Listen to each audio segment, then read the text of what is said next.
humbled to be the director of the league. I've now been the director of the Utah League of Cities and Towns now for almost 5 years, even though I started the league back in 2006.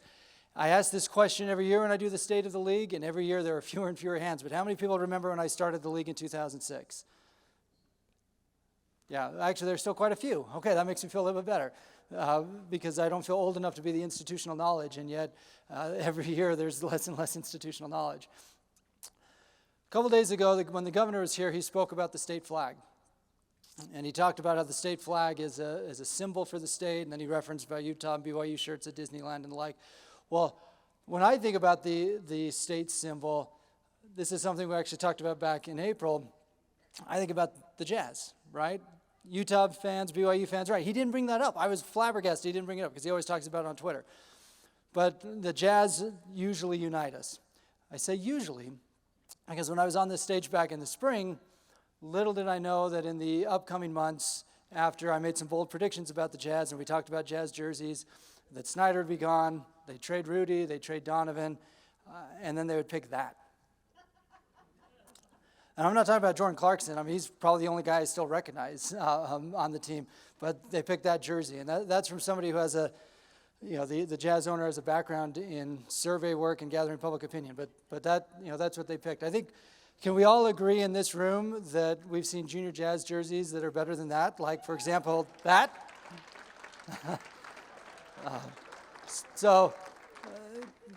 Clint, I saw you walk in. Clint, where are you? There you are, Clint. Do you know who those two guys are? I thought if anybody in the room would know it, either be you or Roger. But Clint from the Layton City Council. It's Flying Brian Russell and Blue Edwards. And actually that very day, I got dunked on by Blue Edwards. I'm actually quite proud of that, but he asked if anybody was willing to play defense against him. I said I was.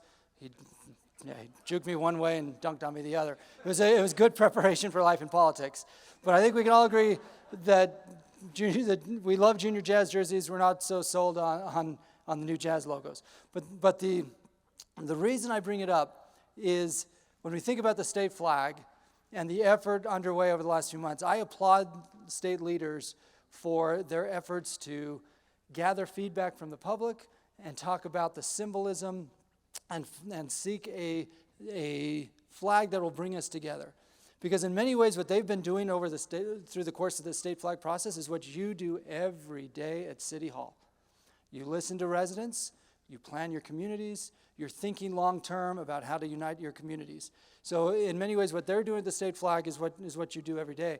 And I just want to thank you for that work that you do. I don't think there's ever been a tougher time to be an elected official. I've always admired Teddy Roosevelt, and I've always appreciated this quote. I'm not going to read the whole quote, but it's the man or woman in the arena. And in this quote, he has pretty harsh words for those who are armchair quarterbacks. He has pretty harsh words for those who are critics. And really, as I read this quote, he's talking about you, because you're the ones who are responding to emails at midnight. You're the ones who are in council meetings until 11:59, and then you start responding to emails. You're the ones who are listening to neighbors. You're the ones who are trying to think about what your decisions today mean for your community's future. And you're the ones who embrace the opportunity to serve even when it's difficult. And so you're the ones who are actually in the arena, and we as a team here at the Utah League of Cities and Towns salute you. What's crazy about this quote, as I was rereading it preparing for the conference, is he gave this speech in Paris in 1910. For those of you who may not know when the internet was actually created, 1910 was well before the internet. It was well before social media. It was well before trolls. And yet, the statement he was making then is even more true today in 2022. So thank you for your dedication, for your community service. It is worth it. Utah's the best place to live in the country because of you and because of your efforts. So remember that next week when you're in council meeting and you're getting yelled at by residents and you're grappling with really difficult decisions, remember that it's because of your service that Utah is such a wonderful place to live. Now, it's been referenced a few times over the last few days about just the rancor in politics, and also the fact that the league has a seat at the table for a lot of big policy discussions. This was a wonderful event. It was the first time it's ever happened. Many of you were there, or your mayors were there. We had over 100 mayors at the governor's mansion last month. But I want to tell you how actually I started the month of August. So this is how we ended it. But I started the month of August meeting with state league directors from around the country. We do that every year. We share best practices. We learn from each other. And during that conversation, one of my fellow state league directors asked how many leagues cannot get an audience with their governors. How many of your governors essentially view cities as obstacles and won't even meet? And what was staggering to me is that over a third of the hands went up. I looked around, frankly shocked. In fact, I texted a couple of friends from the governor's office and said, I just want you to know what's happening in state houses around the country. And then I raised my hand and I told the other state league directors, not only does the governor actually talk to us, he's coming to our convention next month. We meet regularly with his staff. Our officers meet regularly with him. And he's hosting 100 mayors at the mansion later this month. And then it was their turn to be shocked, because that sort of collaboration and that sort of unity and that sort of joint purpose is rare nowadays in politics, and we still have it here, and let's make sure we keep it. And that's imperative on all of us to, even when we disagree on items, that we're not disagreeable, and that we work together for those common goals. And I can assure you, and I'll talk about this actually in a few minutes, there are times we disagree with the governor. There are times we disagree with House and Senate leadership. But we're all working toward shared goals and shared objectives, and that is in part what makes Utah special. So why do we do what we do for you? Well, really it's simple. We do what we do so you can do what you do. We advocate for you at the Capitol. We give you opportunities to engage with each other, and then we make sure that the proverbial trains run on time within our operations. And our board of directors, which consists of mayors and council members from across the state, has given us some strategic goals and organizational goals that we strive to meet. So part of my objective every year in this meeting is to report back to you. Make sure you're aware of what we're doing so that you are confident in your membership within the league. So there are really three categories: advocacy, engagement, and operations. I'll actually start at the bottom one on the operations, because we have striven to be accountable in how we handle our finances, because you provide the majority of the support that funds the League of Cities and Towns. Our COO, Chief Operating Officer Nick Jarvis, put this together, and we were proud that in the last couple of years we've been able to find efficiencies in our operations, while at the same time we've been able to reinvest dollars to expand our staff bandwidth. And I really want to thank the current board of directors for your investment within league staff. It has made a noticeable difference in our bandwidth at the Capitol and our bandwidth to do events like this and to meet our engagement goals. We're updating our budget process based on feedback from the board. And this year in 2022, we've seen record attendance both at this conference and at the spring conference. So thank you to those of you in this room and those who will be watching later for your engagement within the league. Critically, thank you also to our corporate partners and our sponsors who help underwrite the costs of these conventions.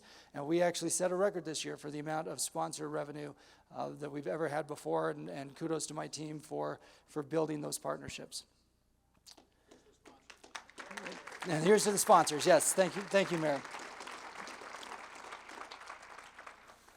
Now, on the advocacy and on the engagement side, when Justin told me that there were already 600 bill files open and it's only October, that ruined my day. Because those numbers continue to grow. And it is frustrating. It is frustrating because inevitably a good chunk of those bills are going to impact local government. In fact, last year we worked on about 200 bills, and over the course of my time since 2006, we have seen a growth in bills that we work on annually. In fact, when I started in 2006, we averaged about 100 bills that we were tracking each year that impacted local government. Now that number has doubled. What this slide shows, and it's elementary because I built it, but the staff of the State House of Representatives in 2010 versus 2022, and you can see that in their case it's more than doubled. Our staff hasn't more than doubled, but we have in recent years been able to expand our bandwidth and expand our staff, and again, thank you to the board for those investments. And then we rely a lot on you. We rely on your city attorneys and your city managers. We rely heavily on our officers and the board of directors and on mayors and council members across the state to help bolster our efforts and to elevate the voices of cities at the Capitol. So thank you. And you'll notice on that previous slide when I talked about, actually 2 slides ago, we talked about engagement. This past year was the first time that we set some strategic goals around that piece, about how do we make sure that we're engaging the membership at the highest possible level in advocacy, but also engaging the membership on conferences and trainings and ensuring that they have good return on investment. We'll be sending a survey later today in Friday Facts and through the app to get feedback about the conference. Give us that feedback. When we got the feedback from the spring, our team went through it to analyze which areas we could improve and what sort of programming we needed to do. And in fact, in part because of that feedback, we've now created our Lunch with the League webinar series so that we can offer more programming through the year via those webinars and get you more resources regardless of the size of your community. On that advocacy side, you've heard a lot this week about the Unified Economic Opportunity Commission. In fact, Rachel was just up here, and I'm thrilled to have Rachel as our deputy director. She was talking about the shared city administrator. We ran that through the Unified Economic Opportunity Commission, and the governor loved it and spoke highly of it in the meeting. In fact, Mayor Ramsey, that was one of the nice parts of the meeting, right? But that was an idea that came from a mayor of a town, less than 1,000 people, who called me and said, we have all these challenges, what can you do to help? That conversation then spurred conversations with several associations of government, with the City Managers Association and others, to where now we've put together this shared city administrator proposal, and we've brought it forward to the UEOC, and we hope we'll be able to get it funded this upcoming legislative session. Another idea that came from you, within the Unified Economic Opportunity Commission, there's been a lot of discussion around transportation infrastructure funding. And we heard from members, particularly in small communities, who said we can't hit the local match requirements that are on us in order to qualify for state transportation projects. So with our partners at WFRC, the Wasatch Front Regional Council, and others, we've had discussions within the Unified Economic Opportunity Commission about more flexibility for how you get those matching dollars. Those are the types of things that don't necessarily make headlines, but it's the sort of advocacy we're doing behind the scenes all the time for cities of all shapes and sizes. Now, we work on 200 some odd bills. We do not get involved in specific appropriations. So we do not go say, legislature, please fund Cameron City for this particular project. But where we do get involved is when there are general appropriations that benefit cities according to our board's direction, or to provide tools and resources directly to you to meet the needs of your constituents. So I'm just going to take a second to talk through some of that return on your investment that you are seeing in your city budgets. So for example, secondary water metering, when that conversation started, there were 0 state dollars attached to it. By the end, thanks in large part to Justin Lee's efforts, there were $250 million of state dollars available to help cities. It doesn't cover the whole cost, but it helps cities meet that mandate. House Bill 362 several years ago, how many of you were in your current positions in 2015? Not very many. Back in 2015, before many of you may have even been elected, we spent several years working toward a bill that authorized a new sales tax for transportation and dedicated 0.10 of that to cities directly. Likewise, it also modified the motor fuel tax and indexed it for future growth. Every city and town in the state, regardless of size, saw a benefit from that bill and continues to see a benefit from that bill. In fact, you can see that in the amount of money that's gone to cities to date since the passage of that bill, cumulatively is more than $400 million that cities and towns have for transportation infrastructure. And that number will continue to grow year after year.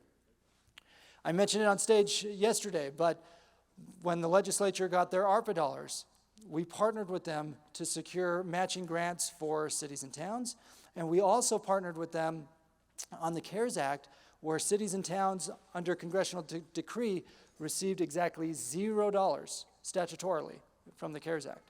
But because of the partnerships that you had built with your county leaders and that we had collectively built with state leaders, over $200 million of those CARES Act dollars ended up in City Hall. Technical assistance, the statewide conversation on growth that Rachel referenced, homelessness mitigation funding for the first time last year, and Wayne Niederhauser was here yesterday talking about his vision as state homeless coordinator. He has been a tremendous advocate in that space and a tremendous partner as we try to address the challenges around homelessness. But for the first time, we now have dedicated state money that's helping the cities that house homeless resource centers. And every city and town contributes financially to help those cities. That's the good news. The bad news is it's still not enough. And this need is still very high, and that's why we're continuing the conversation with Wayne Niederhauser and trying to focus on long-term solutions. None of these policy questions we've talked about the last few days are easy to answer. If they were, they would have been answered by now. But the fact is, you all have a seat at the table through the league, and we want to elevate your voice. So similar to that mayor who called me and said, what can you do to help us on the shared city, what can you do to help us on the administration side? And then that's resulted in this idea on the shared city administrator program. If you have ideas in the advocacy space, if you have ideas on programming or webinars you'd like to see or trainings you'd like to see through the league, let us know and we'll figure out a way to meet you where you are, elevate your voice, and engage you within the league. Back to the drinking game, Rachel. When we talk about growth and we talk about the fastest growing state in the country, we as a staff, we're trying to rethink that over the last couple of weeks. So this is one of the many charts that you'll see from the Kempsey C. Gardner Policy Institute of Utah's growth, but it breaks down to about 55,000 new residents a year. Taylorsville, even with the lights, I can see you there. That's basically a new Taylorsville every year. I love Taylorsville. Taylorsville is great. I grew up in Murray, across the river from Taylorsville. Imagine adding a new Taylorsville every year. So we thought, well, what does that actually look like at City Hall? Well, what it looks like at City Hall for an average city the size of Taylorsville is 161 new miles of roads that cities have to pave and maintain, and the 15 snowplows that come with it. It's police vehicles and fire engines and over 100 combined firefighters and police officers. 9 million gallons of water used a day and 3 million gallons of sewage treated daily. When we talk about growth, it's not just about housing and jobs. It's about the services and the infrastructure that we have to, as cities, provide in perpetuity. Well, then this led us to the question, do legislators know what growth really means at City Hall? Which then led to an even more foundational question. Do legislators know what you do at City Hall, period? And that's one of the challenges that we have for you walking out of here today. We need you to have those conversations with legislators and just start there. What do you do at City Hall? How does it impact the quality of life of your residents? And how do you provide that 24 hours a day, 7 days a week? So here are the 3 quick, easy things that we're asking of you. This is your homework after this conference. One is to use us. Give us feedback, engage with us, and if you want to have a meeting with your legislator and you don't know where to start, give us a call. So I'll give you an example from just last week. We had 5 cities in southern Utah County who got together and did a Zoom call with Representative Stephen White, who is the co-chair of the Commission on Housing Affordability. So you heard from Senator Fillmore yesterday. He's the other co-chair. Representative White met with Orem, Provo, Mapleton, Springville, and Spanish Fork, and then my team and I were on the call as well. We spent over an hour talking about how those cities were planning for growth, and the representative said, really? I didn't know this. This is terrific information. Are other cities doing this too? The answer is yes. But the legislators don't know unless we tell them, right? We have to tell them. So that gets to number 2. Tell your city's story. And it's not just about growth. Tell your city's story, period. Tell them about the infrastructure challenges you have. Tell them about the needs that you have for certain funding. Tell them about challenges in public safety. But make sure they understand what's happening at City Hall. And then the last thing, and this gets back to Sesame Street from earlier, I'm probably one of the few people who did recognize every Muppet from Sesame Street because I have a 2-year-old and a 4-year-old. But if you've got the new Muppets from Sesame Street, if you have new legislators, now is the time to start building those relationships. So when you get to the session, they already know who you are. They'll already take your phone call. And when good bills come up or bad bills come up, you're ready. Another easy example, and I want to thank Layton City and Mayor Petro because Mayor Petro hosted a meeting with Speaker of the House, Brad Wilson. It was supposed to be an hour. We were there for over 2 hours talking about housing and water, and we had all the mayors of Davis County as well as Mayor Ramsey and Mayor Silvestrini who joined us for that event. We are willing to be a resource for you and to help you as you engage with those legislators because at the end of the day, the strength of the league is the membership, and you are that membership, you are that strength. So thank you for what you do, and thank you for your service to our communities. there's our contact information, including my personal cell.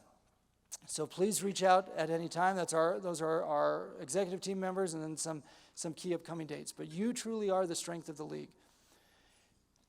Thank you for the service that you provide to the league and the service you provide to our communities. And there's really nobody in my mind this past year who better embodies that than Mayor Dawn Ramsey. And so as I wrap up, I want to thank Mayor Ramsey for her service. And you're going to see some photos pop up here in a moment. But I've had the great privilege over the last year, as she served as president, to accompany her around the state, to spend many hours at the Capitol together. In fact, some of my favorite texts from Mayor Ramsey usually start with, "I've got a gap of time to talk at 10:30 p.m. Great, let's touch base at 10:30 p.m. She wears many hats. League president, obviously. Mayor of South Jordan, obviously. But also mom, grandma, BYU student. I'm wearing my Utah tie, but yes, you're welcome. You're welcome. But BYU student, school advocate, city champion, even with as triple booked as her schedule always is. She was always there for her, even this year with all of the obligations she had. She was always there for cross-country meets for kids. She was there for all of her city responsibilities, all of her league duties. I appreciated her desire to meet with as many of you as possible over the course of the last year, and we crisscrossed the state together. And probably my favorite moment actually from all of that was we had a meeting fall through. We were down in Garfield County. We looked at the clock. We said, well, I think we have enough time. Do you think we have enough time? Yeah, we got enough time. So we skipped lunch. The lunch fell through, so we skipped lunch. We drove to Bryce Canyon, spent 10 minutes enjoying the view. We were there dressed up in our business clothes. None of the other tourists were. They thought we were kind of strange. We popped out. We looked at the amphitheater, took some pictures, jumped in the car, ran back to the next meeting. But I've thoroughly enjoyed getting to know her and her family better over the last year. Another thing you may not know is that Mayor Ramsey has a grandbaby in California, so we've had multiple conversations late at night as you're driving across Nevada to go see the grandbaby. In fact, that's why I think Diet Coke was created, not necessarily for the drinking game, but for late night drives across Nevada. But I think it's also important to know that Mayor Ramsey was able to spend Local Officials Day with her kids, which was awesome, while also advocating for us, and she's willing to say what needs to be said. Another one of my favorite moments was when we were having a pretty heated discussion with the governor's staff, and the mayor expressed her disappointment in the governor's position on a bill. That next day, the governor was on the phone with us explaining his position because he had heard that Mayor Ramsey and the league were disappointed on the position. She's also spoken truth to power in other ways. In fact, there are times at the UEOC where she's been the only no vote because she knows that cities were opposed to something, and so even though the governor, the speaker, the Senate president, others all voted yes, she voted no so that we could keep the dialogue going and get ourselves to a better place on it. The last thing I want to say about Mayor Ramsey is this. Mayor Ramsey treats everyone with respect, treats everyone with kindness. She's been a mentor to me. She's been a mentor to many of you. I've been there with her when she's taken phone calls to help mayors and elected officials through sticky situations. She's taken great interest in my family, which I appreciate. And she and I were in Washington, D.C. in the spring for the National League of Cities. And as we were going from point A to point B, she remarked to me how it was just this incredible experience to know that not that long ago, she was a member of the PTA, and now she was the president of the Utah League of Cities and Towns. And she said, it's such an honor, and I want to make sure I take full advantage of this opportunity. Well, Mayor Ramsey, I can say mission accomplished. You took full advantage of the opportunity, and truly the honor has been ours to have you serve as our president. So with that, thank you, Mayor Dawn Ramsey.